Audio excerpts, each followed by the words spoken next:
Bonjour, monsieur Mangin. Bonjour madame la directrice. Je vous en prie, asseyez-vous.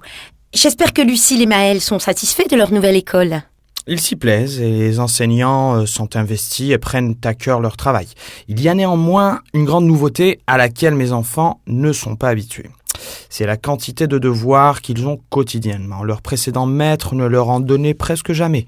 J'avais cru comprendre que les devoirs étaient interdits à l'école primaire depuis 1956.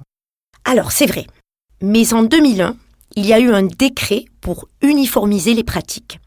Les enseignants peuvent donner des devoirs ne dépassant pas 20 minutes en CE1 et CE2 et 30 minutes en CM1 et CM2. Cela peut être des exercices d'écriture, de lecture ou de récitation. Ils devraient être faits par les enfants sans le soutien des parents. C'est bien ça le problème. La réalité est toute différente. Les devoirs prennent souvent près d'une heure. Les enfants sont fatigués après une longue journée à l'école. Oui, mais ne plus faire de devoirs à la maison, c'est habituer les enfants à en faire le moins possible.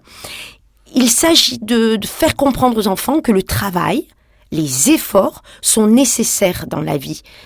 C'est pour mieux les préparer à la réalité professionnelle. Et puis, des générations entières ont eu des devoirs et personne n'en est mort. Je n'ai jamais dit que j'étais contre les devoirs à la maison. Je suis simplement surpris de leur quantité. J'estime que l'école ne doit pas être un lieu d'effort ou de souffrance, mais de plaisir d'apprendre.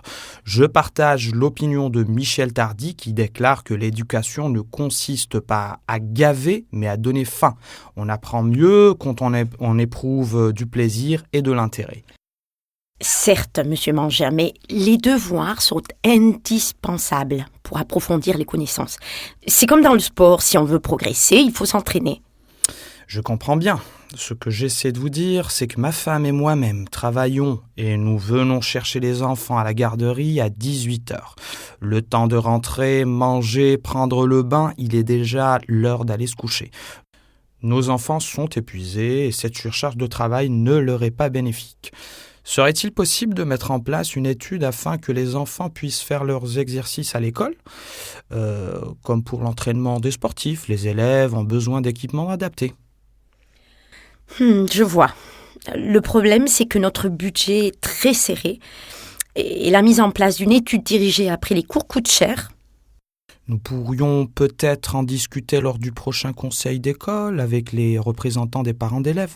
Si nous cherchions des bénévoles pour se charger de l'étude, celle-ci ne coûterait rien à l'établissement.